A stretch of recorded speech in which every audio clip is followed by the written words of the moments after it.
What is going on, my friends? Matt Mulligan here with episode number 10 of the Take a Mulligan podcast. And today I have Corey Davin, who is the founder of Davin Tech Group. They are essentially your IT department. From consulting to strategy, implementation, they are your IT department. They have helped Hawk Visuals a ton, set up everything so that we can work remotely, which is the topic of today's podcast. So Corey and I talk about how during COVID-19, we can all effectively and efficiently work from our home offices. So episode number 10 coming at you.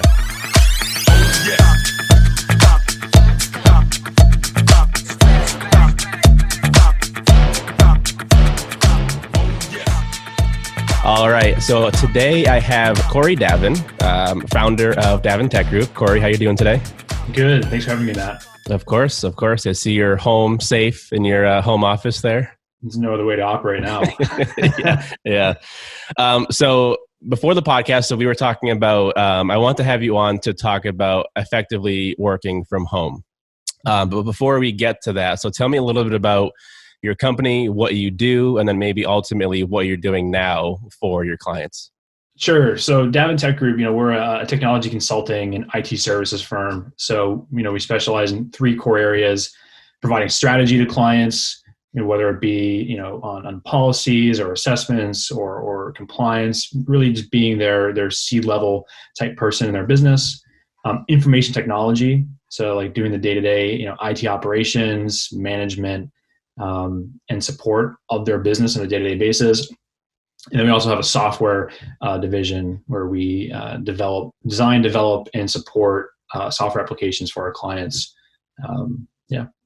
And so you're right next door to us here in Plymouth too, which is awesome. But how has your business been shifted, affected, or has it been affected with COVID-19 and the way you operate with your clients?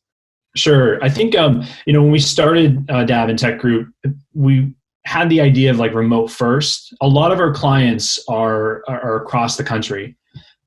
So we can't be necessarily hands-on. And, from the get-go, we built our business to be stable in a remote-only environment.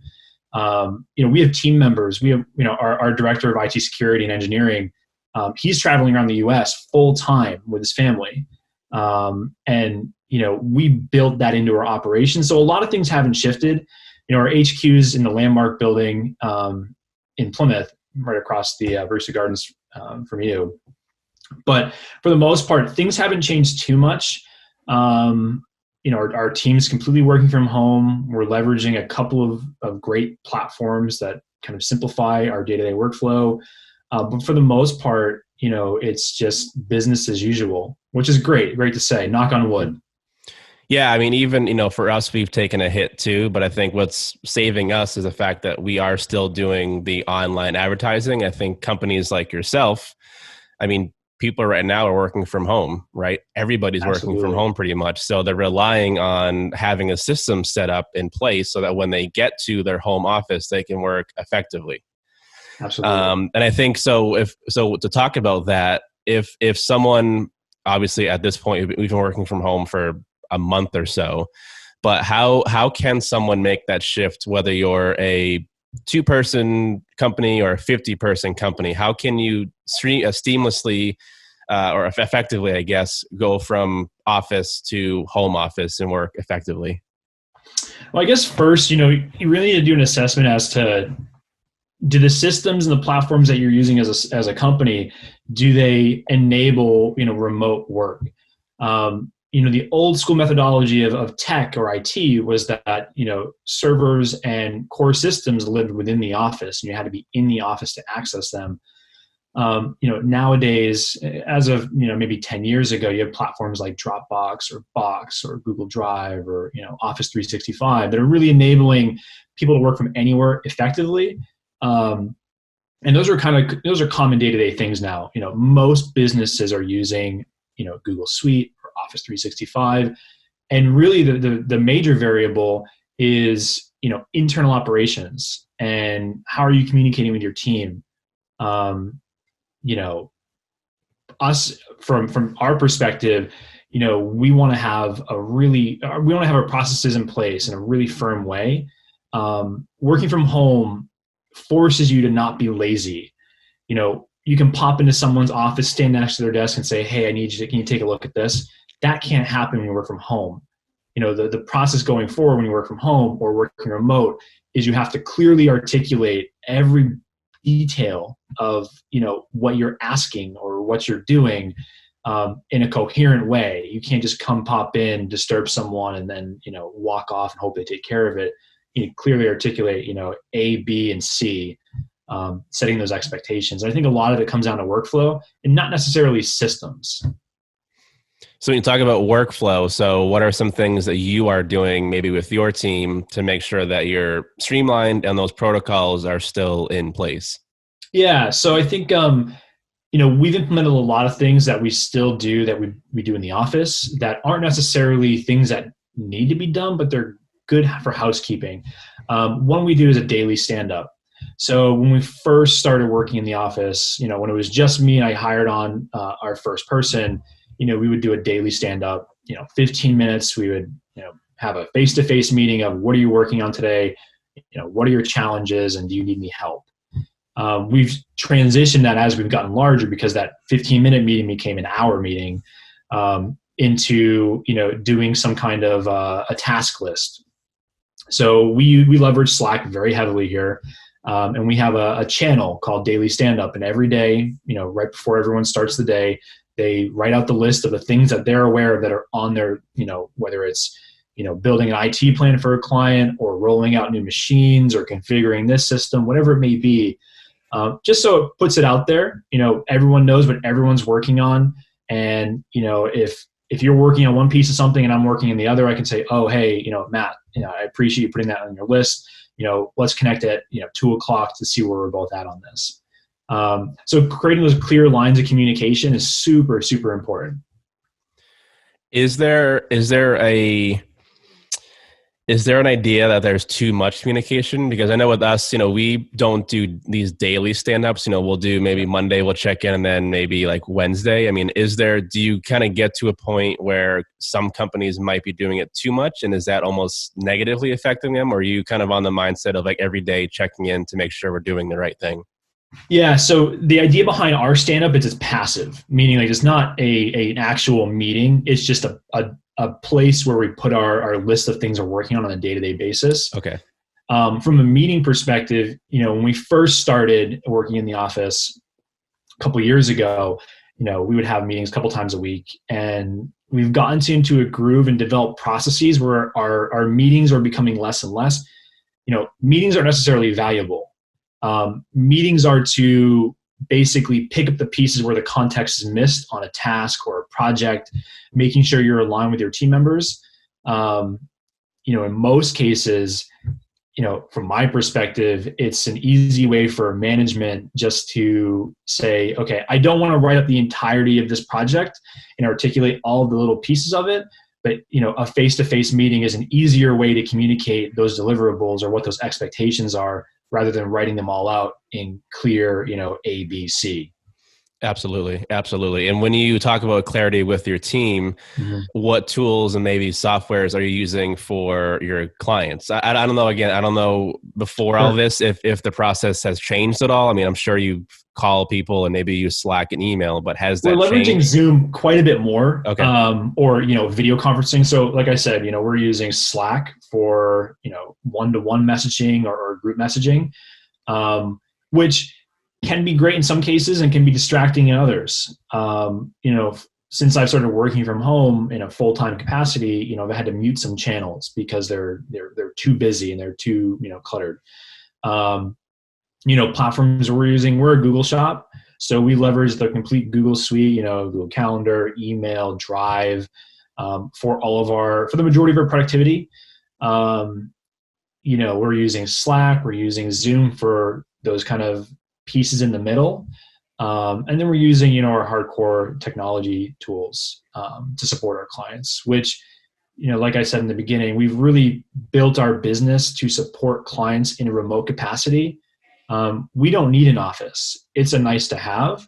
If we ever needed to not have an office, we could absolutely thrive in that environment. And we've designed our business around that. But, I still think the office does add some value for sure. But for you in the beginning, you set it up so you could be remote if you had to be, and it makes sense for what you're doing with your clients. It was out of necessity. A Yeah. lot of our first clients were on the other side of the country. And in some capacities, we operate as our client's complete IT department, from CIO to help desk. And there's no physical way that I can be in front of a client in San Francisco without flying out there. So, we had to take that, when we thought about building the business, we used that as our lens of, we're not going to be able to sit in front of every one of our clients. We need to build these processes for remote work. Yeah, that makes complete sense. To get off a little bit of a topic for a second too. So we're talking about, business owners who have a company and now they're running it from their house. But in the lens of the employee working from home, if their company maybe isn't like yours, who might give advice to how to set it up, what are some things that the quote unquote normal person working from home can do to make sure they're effective and efficient with working? Sure. I think there are so many great tools out there that, they follow like a freemium model, which is you can, test drive them either for free for an extended period of time. I think with any company that needs to roll out a new platform to work more efficiently from home, usability is number one. Right behind that is security. Think of it from a security lens as to, are the things that you're working on, or the data you're putting into the cloud, is that, does it need to be there? Is it a necessity? What kind of data is it? You don't want to put, sensitive data about your company or your clients or whatever it may be on an open platform. But for the most part, I think you should really look at it from those two lenses: usability and then security. From our perspective, you should always be looking to de-risk your business, whether it's from like a workflow perspective, a financial perspective, or security. Security falls in line with all of those things. What about people who are concerned about pricing? Because I know, to do things VPN and a lot of security like that gets pretty pricey. And then you look at maybe Zoom Premium, and there's a lot of different things that price now especially is kind of a big thing. So for you, if you were to tell someone, here's kind of the hierarchy of where you should be looking, I mean, are there free, I know you said there's the freemium tools, but like at what point do you really need to invest heavily in paid, robust software? Or is it more of just kind of setting up the stage with these freemium platforms, and then eventually you can, once you get bigger, maybe you dive into the paid platforms? Sure. Yeah, I think a lot of these tools, like for example, Dropbox, they started their business being a free platform. And then you had an easy way to transition into a paid account. And it was really based off of usage. So, based on how much storage you had in their system. Once you got to that threshold, in most cases, a lot of businesses would say, oh, okay, I'll spend $10 or $15 a month per person. This is a huge value add. When we're proposing cloud systems for our clients, the offset is, instead of spending a couple $1,000s up front for equipment, you can spread that over, a many year period, depending on how hard or how much you're leveraging those systems. Buying a server for a team of 50 people with like some hardcore connectivity needs in the office, you're spending $5,000, $10,000, $15,000 just for that infrastructure, not even considering the licensing for that, rather than spending, $10 a month for 50 people, and you get, that built-in, business continuity of being able to work from anywhere. And that's really the lens that when we take, when we pitch a system to a client, it's really like, we want to de-risk their business as much as possible. Sometimes de-risking your business costs money. It's kind of the cost of doing business. And now a lot of businesses are being forced into this. Some may not be set up to, be cloud enabled or work from home or work remotely. And, now they're fighting fires trying to get to that point. Well, that's a great point. I was going to mention that too. Do you think now with this whole virtual meeting, video, everything is now virtual from home?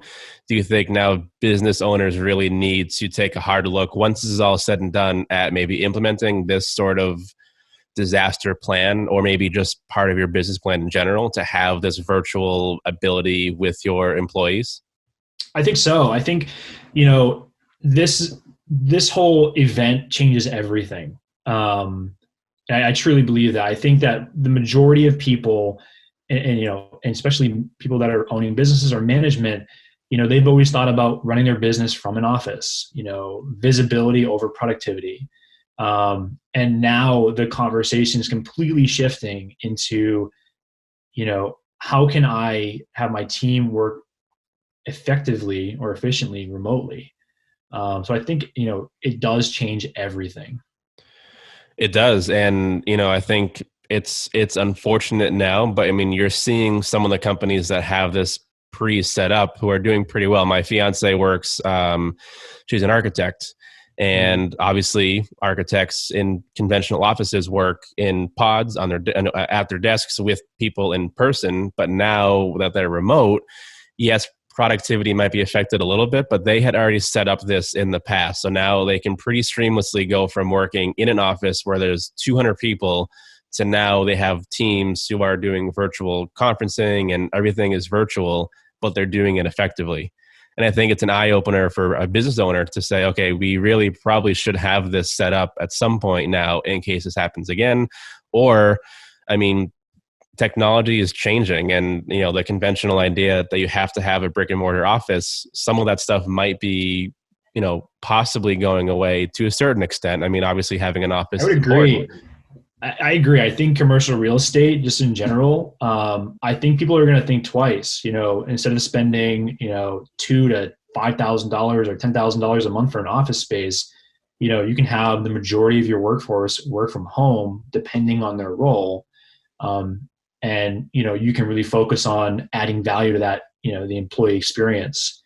Whether it's instead of spending that on just office space and desks, maybe you spend it on improving everyone's working from home environment. When you onboard an employee, you buy them a desk, monitor, their computer, etc.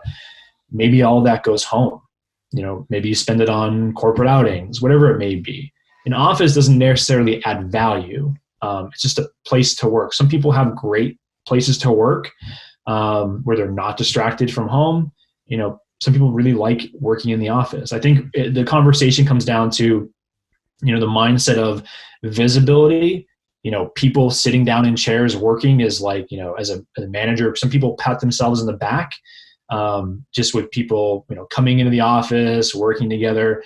And then some people have more objective metrics where they're measuring productivity and output and not necessarily micromanaging, their day-to-day. Bob took an hour and a half lunch, or he went for a run in the middle of the day. As a business owner, as long as the immediate needs are taken care of, I shouldn't care what my team's doing. As long as the expectations that we've set as a team are being met and our clients, are happy, that's all that matters ultimately. Yeah. And I think, part of the problem too, and I'll have you talk about this as well, is I think people really have a hard time working from home productivity wise. So like here, I'm in my bedroom, I set up a desk here. My fiance is downstairs in the kitchen. And so when she's on a call, which she is now, I can hear her, she can hear me. And there's just like, it's all different. Like I see you have an office here at your house, which is great. Maybe some people don't have that, but what are some things that maybe you can offer to them, these people working from home who are having a very hard time staying focused and continuing to be efficient and effective coming home from the office? Yeah, I think first and foremost, if you can, separate yourself. If you spend the majority of your day, when you come home from work and if you just lounge on the couch and you're watching Netflix or whatever it may be, don't work from your living room or, a place where you relax. Try to make it a spot where you go to every day. I'm fortunate. I have my own space here. My wife's a nurse practitioner, so she's out, taking care of patients and out of the house, and everything's quiet here. Granted, if my dog starts barking, but I think I learned early on working from home. Before I started Davin Tech Group, I was working from home as a consultant for 2-3 years. Working from home in theory sounds great. But like you said, it can be incredibly distracting, incredibly isolating. Have a separate desk if you can, with a separate setup. Me myself, I'm a big gamer. My game machine's right behind me. I don't work on that because that's incredibly distracting. I work on a specific machine using a different setup, just set up specifically for working. There's nothing distracting in front of me. I think for the most part, try to remove as much distraction as possible. Get out of the house for a little bit, go for a walk, eat your lunch outside. Granted, it's a nice day out like today. Try to get out of the just pure heads down kind of approach is really helpful. Break up the day, do work on something for 45 minutes, take a 5 to 10 minute break, like go downstairs, get coffee, or, go get a water, go get a snack, and break up your day as much as you can. Yeah, I think having that routine is important. Even for me, my routine's a little bit different now, but I was used to waking up at 5 a.m., going to the gym, going to the office, like that type of thing. But now I've adjusted it here. So I still wake up the same time every day. I go downstairs, I get my tea, I check my emails. I do the same exact thing every day, because if not, I think you're really going to start losing productivity if you wake up at 9 a.m. one day and 11 a.m. and everything has to kind of still stay the same. And I think that for me has worked the best. Mm-hmm. And like you said, I mean, I'm not fortunate enough to have a office, but I'm completely separate on a different floor here than my fiance. And that itself is, I think, the biggest game changer because, I'm sure, even being in an office, if someone's on the phone and you're trying to work, it might be a little bit distracting. And that's kind of doubled and even tripled sometimes if you're home with other people because you have people here at your house or apartment doing the same kind of thing. So to your point, taking breaks, maybe having a routine schedule, I think those are really going to help you be effective working from home. Yeah, I think, honestly, even working in the office, I feel like, at least for me, depends on your office, I guess, but that can be more distracting. We have like glass walls between our offices, and those aren't insulating at all. When someone else is on the phone, I can hear almost all of the conversation. And, me being the owner of the business, I try to be as intricately involved in a lot of things as I can. Not to say that I just trust my team to just own things, but, I can still, like, my ears just like, oh, I know exactly what's going on in that conversation. And I hope Mike Bernard mentions this. Now, a little more disconnected, which could be, can make an argument it's less distracting. Yeah. And it's weird because for me, it's almost the exact opposite, not to throw a wrench into that, but like I like having some type of chaotic nature. So, I mean, you've seen the office, my office it's a video studio kind of thing. So for me, I kind of like having the ability to work, get on my desk, do a video. Ryan's in there doing something. I'm doing something. I like activity. I think that comes from my background being an architect. I think architects in studios are always doing stuff, building models, doing this thing, posting up their renderings and that type of thing. So like that's where my background comes from, which I know is probably not super normal for most people. But I do agree. It's like now might be a good point to set up a procedure now that you're home, possibly more efficient, that maybe you could almost take this and once you get back to your office, maybe you can inject a little bit of this back into the office and make that a bit more efficient. Maybe. Sure. Yeah. Yep. So if people do want to find out, we're going to cut this in a little bit here, but if people do want to find out more about you guys and what you do, I know right now, people either have their system, maybe they're confused about it, or they want to find out how they can make working from home a little bit easier. How can they find out more about what you offer to your clients? Sure. So just to generally find out more about our business, Davin Tech Group, you can go right to our website, davintechgroup.com. or you can call right into our team at 617-539-8265. If you're in need of any kind of support or, strategy, we're happy to help. Yeah, you guys are awesome. You help us with a lot of stuff, and I greatly appreciate what you do. Your team's awesome. You're awesome.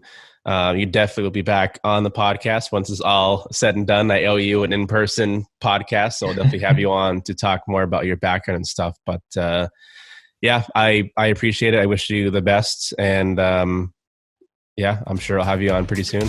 Excellent. Thanks for having me, Matt. Appreciate it. Of course.